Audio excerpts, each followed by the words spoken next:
Welcome everybody to the July Seatac meeting. There's a couple of things, as you know, we're going remote for this particular meeting. A couple of items from a procedure perspective. Some of you had signed up as an attendees and we'll be giving listen only mode. If you would like to provide a comment, please make sure you raise your hand. As you see, there's a little icon there, and then we'll allow you to speak. We'll coordinate that with Julie, our chair from the city of Escondido. For all the other speakers, we've been giving you and granted panelists. And the idea here is that we will give you the ability to speak once you also raise your hand. Obviously, it's all remote. You could turn on your camera if you like to, but at the same time, because of bandwidth issues, we'll control that, and because we just want to make sure that everybody has the ability to speak. But to do so, please raise your hand and we'll capture that. One last comment.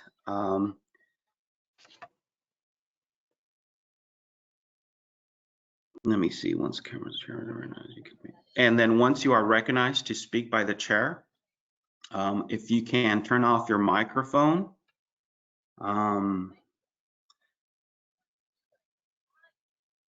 And I think that's all I have in terms of procedural elements. Any technical insight, Kendall, at this point before we begin? Thanks, Alex. Yes, this is Kendall from Seatac here. With our production team, we do ask, again, like Alex had said, to keep your microphones and cameras muted when you're not speaking as a panelist. The chair can recognize you, and she'll also do welcomes and introductions, so that would be a time where you could unmute yourself and introduce to the rest of the group. If anyone has technology issues, sometimes a good way to go about it is to log out of the webinar, log back in. If you do have that issue, sometimes you can also chat us through some of the control features on the panel. If you have a question, we can answer that as well. And like Alex said, for attendees, please use the hand raise function if you have questions or comments, and the chair can address you, and production team will unmute you to make your comments. And I believe that should be all, Alex. Thank you. And one last thing before I forget, as we proceed with any approval items, which is the minutes, we'll just take a verbal roll call to note the approval of the minutes. That's it. Go ahead, Chair. Where's the raise hand? So Ed, attendees that wish to speak, what you can do is you can turn on your video, and that will let us know that you'd like to speak. If you don't have a video function, your camera function, then you can, under chat, just select to organizers and panelists only, and send us a message to let us know that you'd like to speak. And that way we can make sure that everybody gets called upon and everybody has an opportunity to speak. Does that make sense? Thank you. Great. Thank you. Thank you. So good morning, everybody, and welcome to our July 2nd Seatac meeting. It's been several months since we've been able to meet, and so I'm looking forward to hopefully hearing some voices and seeing some faces that we haven't been able to see in some time. So we're going to start with just a welcome and introductions. I'm Julie Procopio with the City of Escondido, the chair of the Seatac, and I'll call your name, and if you could turn on your video and your mic and just introduce yourself. We'll go around and get everybody the opportunity to introduce themselves. Mo? Mo Samak, City of Solana Beach. Thank you. Okay, thank you. And we have a new attendee from the City of El Cajon, Jeffrey Manchester. Good morning, Jeffrey Manchester, City of El Cajon. Good morning, everyone. Good morning, Jeffrey. Welcome. And Ed Wimmer. Good morning, Ed Wimmer, City of Encinitas. Good morning. Juan Larios. Good morning, Juan Larios, City of Imperial Beach. Morning, Juan. Mike James. Hi, good morning. Mike James from the City of Lemon Grove. Good morning, Mike. Jose Lopez. Morning, everyone. Jose Lopez, City of National City. Morning. Melody. Good morning, Melody Rocco from the City of Poway. And Gary.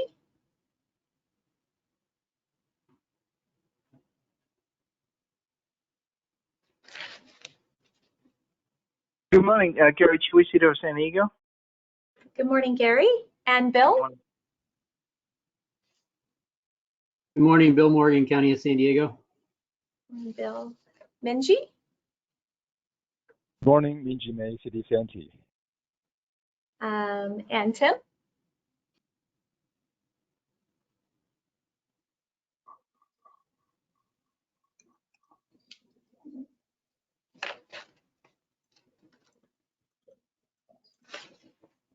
Tim Shell, are you there?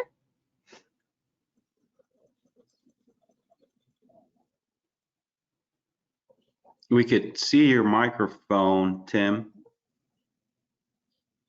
Okay, he's here. he's let us know he's here through chat. So fantastic. Did I miss anybody? If so, please unmute yourself and introduce yourself.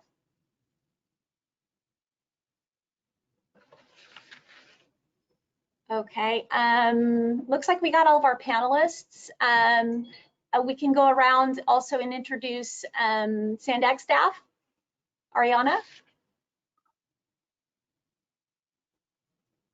Hi there. Good to see you guys. Good morning. And let's see, Bing.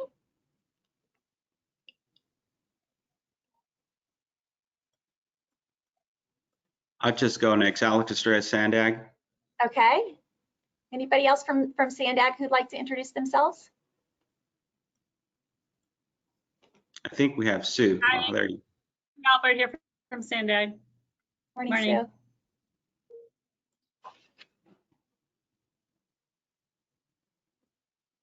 Anyone else that would like to introduce themselves from Sandag? Yep. Let's see. I think we're good, Chair, right now. Okay, fantastic. Great. So we will move on to the public comment and communications and member comment section of the agenda. Let's see. I don't know. I don't believe we have anyone here from the public. Looks like Chair, we don't have any, either no comments submitted. no comments submitted. And Yes. are there any members that wish to make comments at this point? You can let us know through chat or turn on your video. Sue Alpert has raised her hand. Okay. No, I didn't. Oh, Okay. Sorry. All right, so we'll move on to item 3, approval of the meeting minutes. If everyone Hi, could Julie. please. Oh, good morning. Can you hear me? Yes, I can hear you. Yeah, this is Minji. Sorry, I accidentally hit the hand up button. I was unmuting myself, so I had to back in again. Sorry about that. Go ahead. oh, sorry. Okay, great. Glad you're here, Minji. Did you have something you wanted to bring up under public comment, or you were just letting us know you're here? That's all. Thank you. Okay, fantastic. All right, so we'll move on to the approval of the meeting minutes. Let's see, our last meeting, March 5th. We have some minutes. If everyone could, if you haven't already, take a brief moment to look over those, and if I can have someone, once you're finished reviewing, make a motion, that would be great.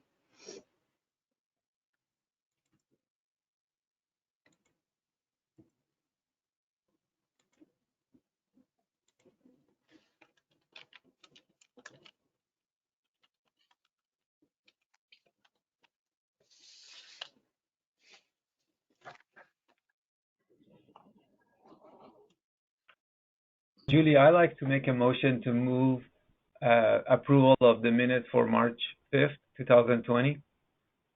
Thank you, Mo. May I have a second?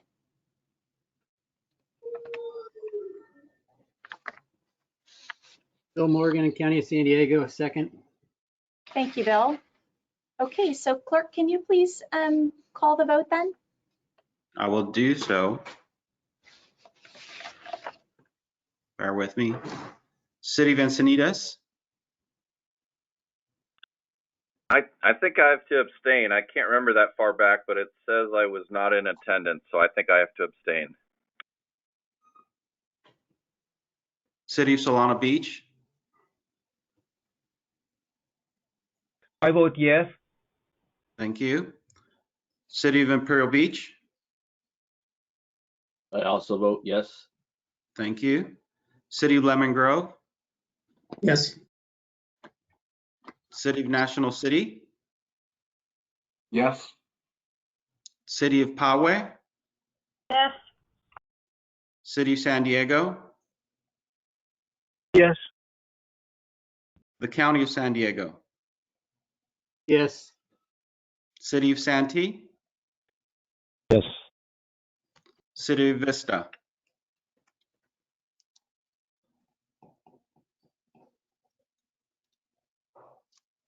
Tim? He's said yes under chat. Oh, perfect, thank you. And Alex, Of all the I'm a yes members- as well. Oh, yes, the City of Escondido, I apologize. All right, so we have one abstain and the remaining voting yes. And we don't have any other members, so no no's. Okay, it passes. Thank you.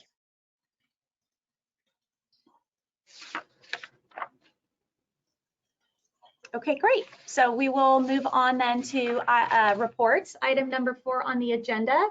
Ariana is here to provide us some information on the 2019 local streets and roads fiscal year expenditures. Ariana? Yeah, it's good to see you guys. We miss you. We haven't seen you in a while, so it's good to be here. So it's just a quick update for you guys on the SB1 Local Streets and Roads program schedule that was amended recently due to COVID.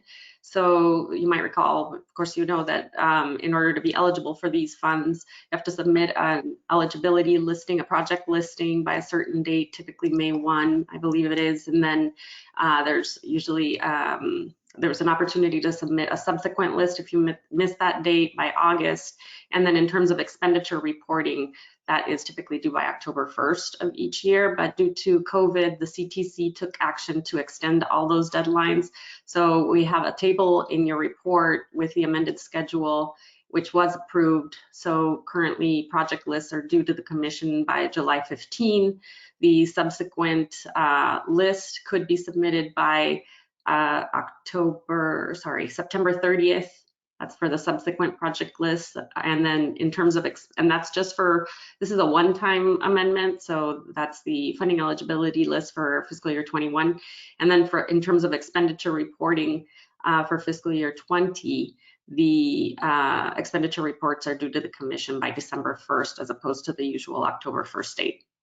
So that's pretty much all I have for you. We wanted to make sure that everybody was aware of the amendment and opportunity to submit all the information to the commission.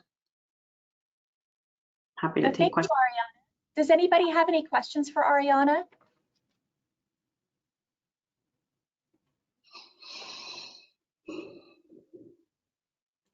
Wait to see if anybody raises their hands or turns on their cameras. I don't see any.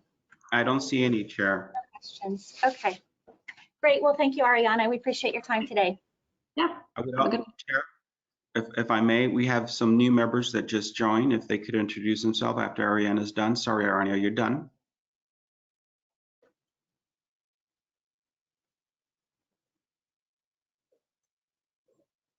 Yeah, so Frank, could you introduce yourself?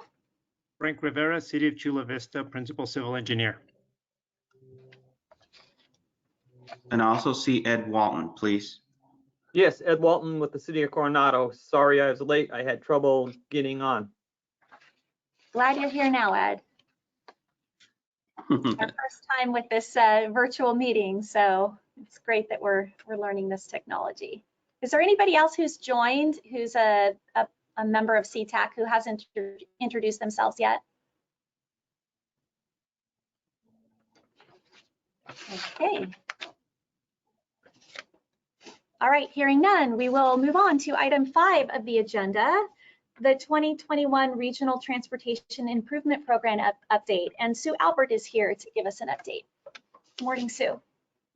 Good morning, everybody, and I'm happy to see you all even this way. It's maybe more convenient for you guys than even coming down to Sandag. You may recall that with all of the uncertainty surrounding the safe rule earlier this year, the state had decided that it would not proceed with the 2021 FSTIP update, which the state law requires to be done every 2 years. However, in April, the Environmental Protection Agency agreed that the adjustment factors that CARB had developed for the model were adequate and that no further adjustments were needed for Part 2 of the ruling.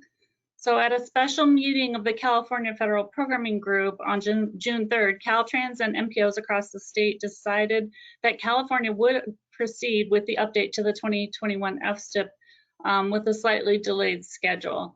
So California updates the FSTIP every 2 years rather than the federally required 4 years to give more flexibility to move funds between years using admin mods or expedited project selection procedures. So the schedule that has been published by Caltrans for the 2021 FSTIP update requires us to submit our updated RTIP by March 1st, 2021. So we will now go ahead and start preparing a 2021 RTIP. In order to meet this timeline, because of all the extensive public outreach, interagency consultation, and modeling that goes on, we need to have all projects submitted by July 15th. So just a quick reminder about the programming process for the RTIP update. Every project that's currently in the 2018 RTIP needs to be touched during the 2021 RTIP update. There are 4 options possible that would be carrying over from the 2018 or a previous RTIP, deleting a project if there have been no payments made, completing a project, or delaying a project, in which case there could be no funding program in the current TIP period. Since we have already gone ahead and updated most of the projects for the 2020 Transnet program projects, which we're programming in Amendment 14, our software vendor, the project track, has copied any projects entered in Amendment 13 or Amendment 14 into the 2021 RTIP adoption already. So local agencies should not have to do anything to move these projects over. They're already there. Sandag will update any Sandag grant projects held by a local agency, such as Smart Growth or Active Transportation grant projects. So you guys don't need to do anything about that. But what we're asking local agencies to do is update any projects that were maybe not included in the POP or in as a grant project, and that could be something that was locally funded or just didn't need any update because it had already had the Transnet appropriately programmed. So we are going to ask you guys to do that by July 15th. Please remember that a project needs to have funding in the current period, and the current period for this RTIP will be fiscal year 21 to fiscal year 25. So there's only about 2 to 3 projects per city, except for maybe City of San Diego that has 10 projects that need to be touched in this process. I did want to let you know right now there's an error in project track because normally we would be doing a 2020 RTIP, but because of this delay, we're going to reset the RTIP naming convention to align better with the state so that this 2021 RTIP will sort of reset things, and moving forward we'll do it RTIP update on odd years, or that's what we'll call it. But right now our software isn't set up that way, so if you have funding only in 2021, you're going to get an error in project track, and this is supposed to be fixed by July 14th, but you won't be able to submit your project until then. So you can go ahead and update it you can save it in progress, and then we'll let you know when the correction has been made, and then you can go ahead and submit the project. Agencies can also add new exempt projects or capacity increasing projects that are consistent with the 2019 federal RTP, the federal RTP, the plan that we did. As of this update to the RTIP, as is an update, we will be modeling for air quality. This is the time that you can change the dates on projects if necessary. A lot of people submitted date changes for Amendment 14, which is not a conformity amendment. So if those date changes crossed a conformity period, we changed them back to something that is consistent with the model. So at this time, those changes could be updated and those dates reset to what is realistic going forward. So projects that were not included in the FY19 plan can be added, but they can only be added as non-capacity increasing and programmed only with PE. And they'll have to wait for the approval of the FY21 plan next fall to be moved to capacity increasing in the RTIP. And we will be doing another conformity amendment with the approval of the 21 plan. So that'll be an opportunity to do this. So at this time, the funding will remain the same to any projects that have been submitted for 1813 or 1814. We take the projects that are in there, we put them through interagency consultation, modeling picks them up and codes them, runs the conformity analysis, which is then reviewed and put out for public comment. And then in September or October, before we release the draft of the whole RTIP for public comment, we will give you agencies an opportunity to update the funding. So if there's new budgets or any changes to projects at that time, you'll have an opportunity to go in and change the funding. If you did wish to make changes to the Transnet that's programmed, you would need a new resolution. So that would be required by November 6th. We will be doing at least 2 more amendments to the 2018 RTIP prior to the approval of the 2021 RTIP. So there'll also be, if there's changes needed for this fiscal year, those can still be made in the 2018 RTIP. And I think we'll send out a schedule of that soon.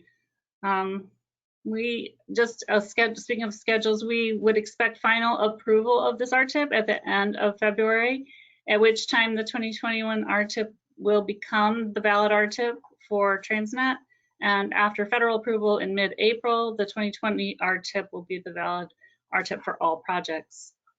So I know that's a lot of information. There will be a letter going out with instructions and a list of the projects that would be needed to be updated for the 2021 RTIP. As I said, there's only a few per city, so it shouldn't be too much of a lift.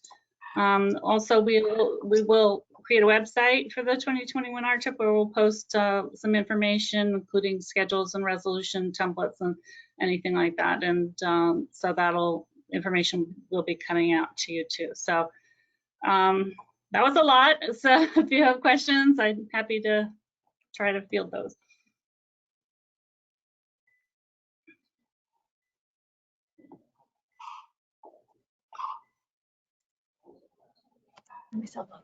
Are there any questions for Sue?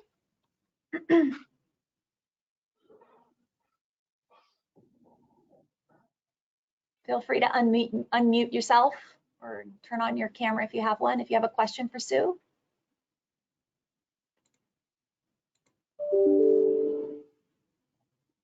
Chair, I didn't see any hands up or anybody's asking to comment. Okay, well, great. Thank you, Sue. Perfect job. Good. Thank you. All right. You'll be following up with a letter, so I think that makes us feel better that you'll help us identify what projects we might need to correct for this next RTIP. So thank you. Appreciate you being here today. Okay. Thank you. Great. So we want to make sure to state that there are no public comments for this item. Yes. Okay. Can we also go back to Ariana's? I know we didn't receive any comments, but I want to make sure that we document that we also did not receive any public comments for the item before Sue. Okay, Yes, no comments. perfect. Great. Thank you, Alex. And it looks like we've had a member join. Hossein, could you please introduce yourself?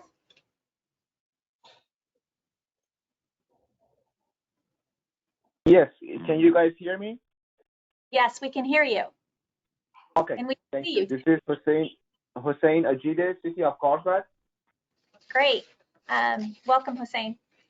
Welcome to Seatac. Chair, we also have another member, David from the City of Oceanside. Great. David, could you introduce yourself? You're in mute, David. You want to try now? Yeah, how's that? There you go. Yes, we can hear you. All right.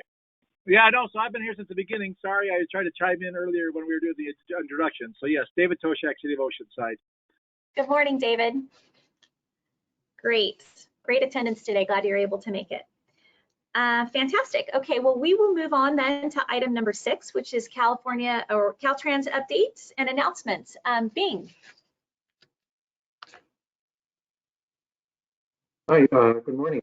This is Bing Liu with Caltrans local assistance. So my updates are mainly related to local assistance items.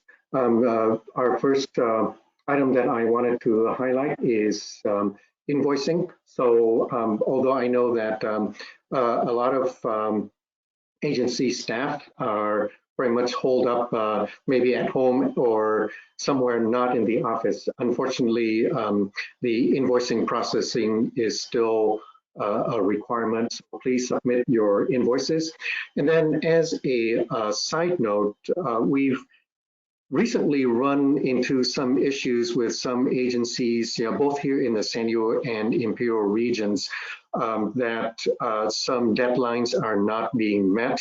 And I'm referring to like lapsing funds, reversion dates, and then specific to certain programs like the ATP, the Active Transportation Program, and other programs where there are more restrictive deadlines. So lately we've had to deal with quite a few of those from various agencies. And I think at some point we would like to have just a quick workshop for all of our sister agencies regarding some of these deadlines and just a reminder.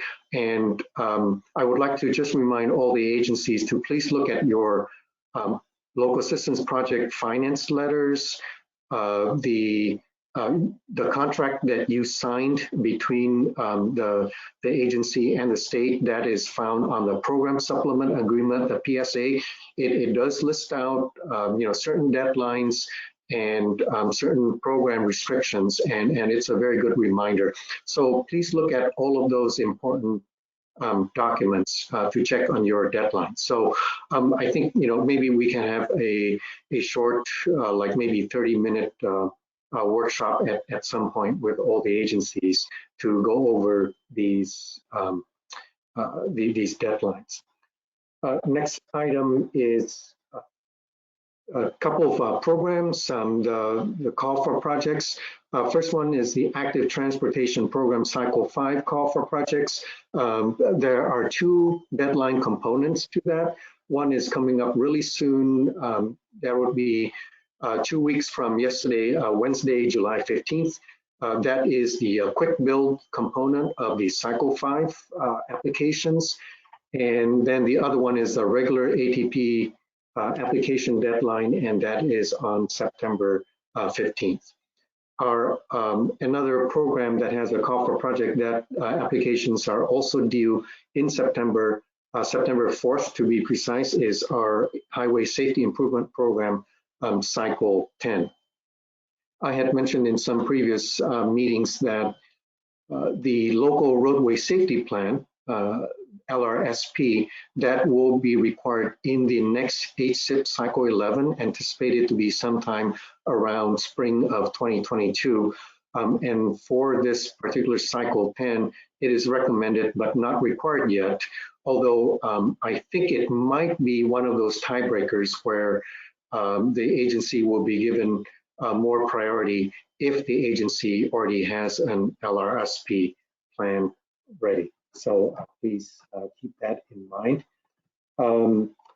We are fast running out of obligation authority money for this federal fiscal year, and some components actually have already been allocated and finished, and that is the bridge program, HVP. But if you have other requests for funding authorizations that you need to submit, please do so as soon as you can. Your project will be put in the queue. There is no more funding for the regular funding, but hopefully California will receive some August redistribution money, and we can get some funding authorized for the upcoming projects. Otherwise, it will have to wait until the next federal fiscal year, which begins this October. I just wanted to also remind all the agencies that for any projects that needs California Transportation Commission approval, the CTC approval in terms of allocation requests and time extensions, there is a preparation schedule that I think we included in the package. Note that for the fiscal year, state fiscal year 1920, the deadline has been pushed back to December of this year. So you do have a couple more meetings in order to submit your allocations that were due actually last month in June. So please look at that information that we've attached to the package. Just wanted to remind, going back to invoices, that because of the current situation, there is a temporary approval of invoices that do not have wet signatures, so we don't require that at this moment. But please still, electronically or digitally sign your invoices when you submit it to us. And lastly, just a reminder about the Quality Assurance Program document. So we have some agencies that have those documents expired or about to expire. One is the City of Del Mar, that expired in May of 2020. City of Vista, the QAP expired just last week. We might have received your QAP, but as of the print of this package, we don't have it yet. And then an upcoming expiration is City of El Cajon. Your QAP expires September 13th. So please submit the updated QAP documents as soon as you can. If you do not have it, then we cannot authorize any additional funding at this point. So I think that's all the items I have. Thank you. Thank you, Bing. Are there any questions for Bing? Any questions for Caltrans at all?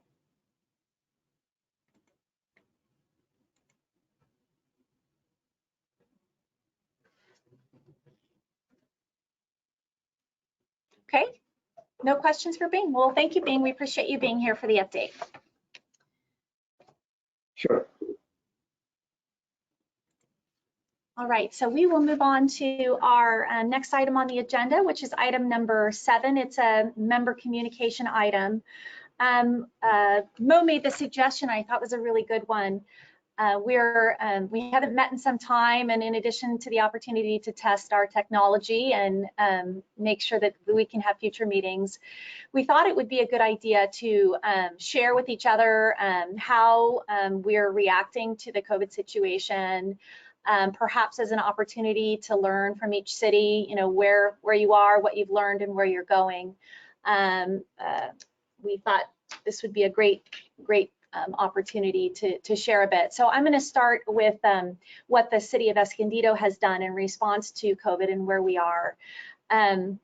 Very early on, we determined that much of our workforce was essential. I know that not all cities made that determination, but the governor's declaration that construction and construction of housing and utility projects, as well as public safety projects, were essential to the operation of the state, meant that much of our engineering and public works staff were deemed to be essential. So we have transitioned quite a few of our staff members to working at home, not full-time, but part-time.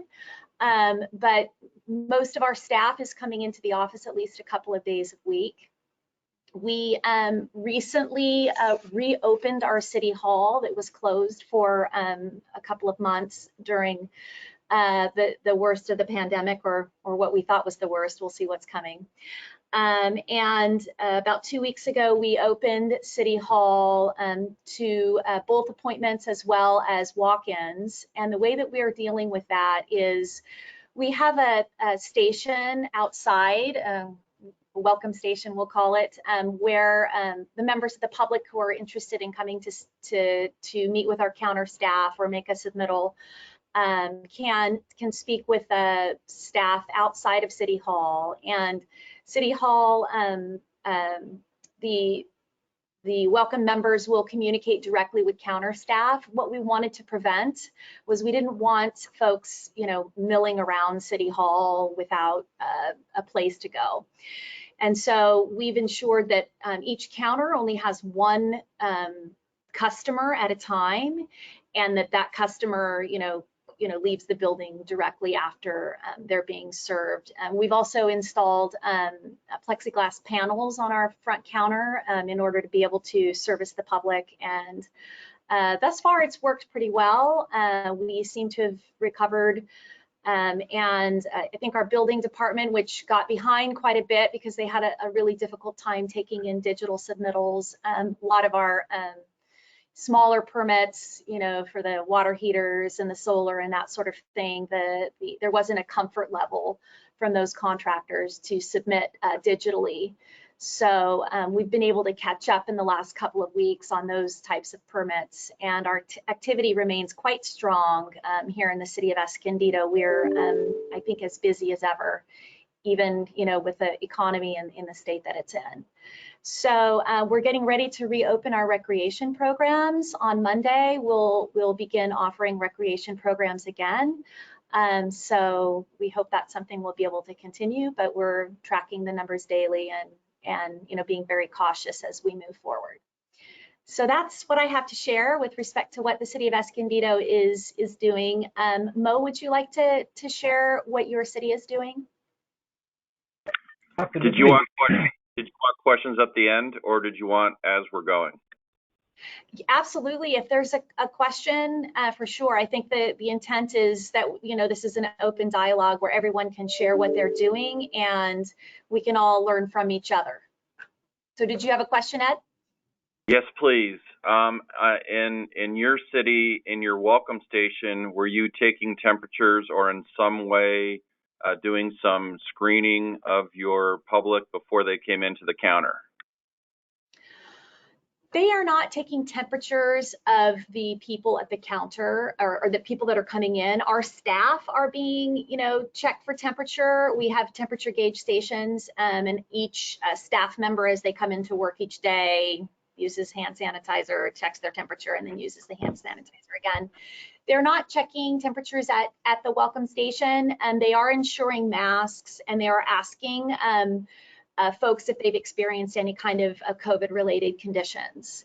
So I think what we are doing is we're ensuring that not only do we have masks on, but we are also ensuring that social distancing is happening by placing plexiglass between the staff member that's working with the customer at the counter and the customer. So I think that's the way that we're handling it at our particular city.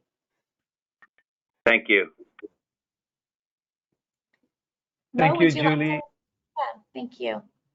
In the interest of time, I'm only going to focus on any information that Julie did not mention. In fact, most of the information Julie shared is what we are doing as well. The difference is we're not open to public yet. We take appointments. We receive plans in a very designated areas for buildings, engineering, planning, and the plans are quarantined for 24 hours before staff gets to them. The City Hall, as I mentioned, is closed to public. We do meet with members of the public on an appointment basis only. And we basically have 2 designated dates for delivery of the plans. That way, customers do not have to make appointments for delivery and submittals. Our council meetings are done online. Staff make presentations similar to what happened today in this particular meeting, and it sounds like this is going to be the way we meet in a foreseeable future. The only other comments I have to make is similar to Julie. We do have temperature gauges. They're available at various locations throughout the city. Masks are mandatory for those of us who are in city halls. Most of our staff are telecommuting, and those who come to the city hall are checked for temperature, they wear masks, and they respect social distancing. Thanks.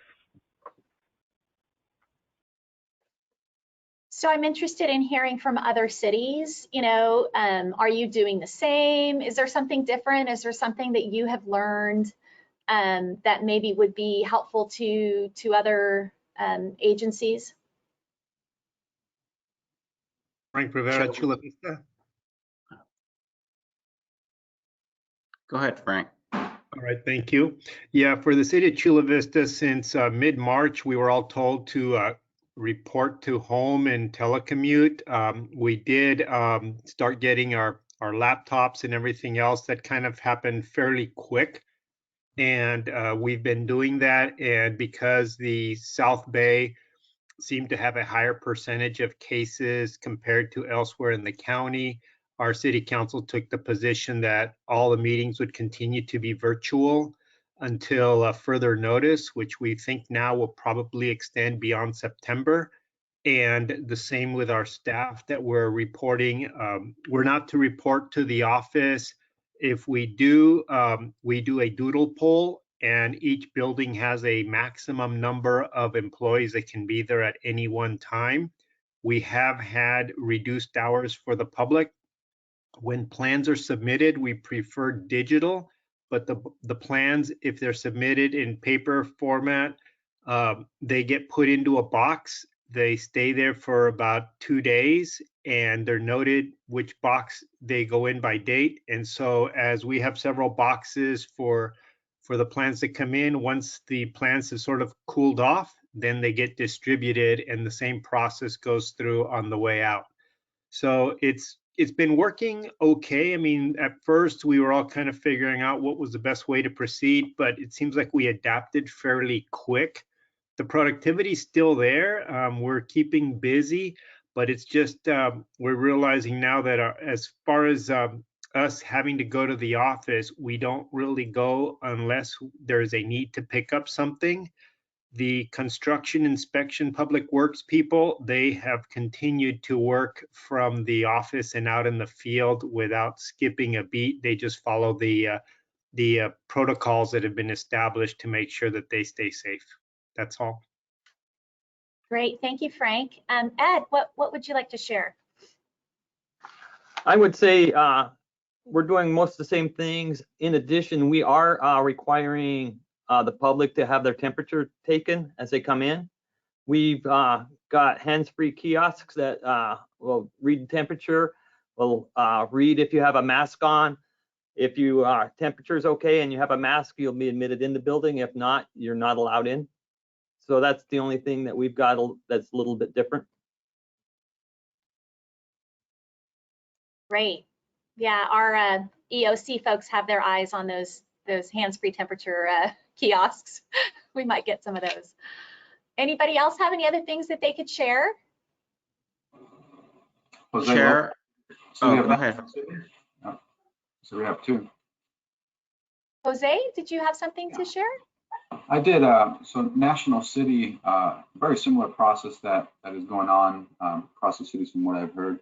One thing we did start using was the app the app called QMinder that allows people to wait outside of the building, primarily by appointment, but they do have the option to check in as a walk-in and go into the respective counter. So they have the opportunity to check in with either engineering, planning, the fire department, or the building department, and the staff at the counter or mounting the counter has the option that once they're done with providing service, they can allow the next person in, essentially to limit the number of people, one person per counter, maximum of 2 people, so that it can be the whoever submitting the plans and the owner, so 2 people that are allowed per counter. It's currently a soft opening for us. We have not actually advertised it to the media or on social networks, but we are open as a soft opening. But because of the hot numbers going up again or the trends, we have not officially published a reopening date at this time. But that app has allowed us to it's kind of like the DMV style, where we mounted a TV on the outside, and it'll now say now serving that person's name, and they're allowed into the building through a buzzer. The secretaries will buzz them in to the building, and once they exit the building, the next person can come on in. That's very interesting, Jose. What did you say the name of the program was? QMinder, QMinder. Oh, sure. That's an interesting approach for sure. Let's see, it looks like we only have about 5 minutes left in our video conference here. Was there anybody else that wanted to share what you're doing at your city, COVID related? This is Ed from Encinitas. We're a little bit different from everybody else. We've had the good fortune of being 100% digital. So we are all, we're not taking any paper in at all. And we're spending most of our time, all of our phones are forwarded to folks at home. And so we're spending most of our time walking the public through how to submit digitally, how to read our Bluebeam comments. And the engineering community, of course, they know how to do it, but some of the smaller mom and pop places are still learning the technology, so we're helping them through it. I guess for everybody else, we think that that's going to be the wave of the future. So we're finding that this has been very helpful. We were already embarked on that, and we're very pleased that it's working out really well. That's great to hear, Ed. Fantastic. Did anybody have anything else they would like to share? Chair, this is Alex. I'll just take maybe 30 seconds. Sure. We have a comment from Tim Shell, and he just wanted the team to know that I think the city submitted their QAP, I guess that's a plan from Tim Shell. And what we're doing for Sandag is we're also kind of implement a soft launch per se. So we did open up the offices for only employees at this point. So we're still closed for the public. But maybe a difference thing that I like to share is that we did implement and institute what we call our the implementation of a self-certification daily screening for all staffs that are coming in that day, and it's bound and per guidance of the county health. But for those folks and staff that would like to come in on that particular day, it's really up to Sandag staff to kind of conduct the self-certification before they come in. And that's kind of maybe one difference from what we heard. So we have a health screening form that they have to submit, and we're still not open to the public.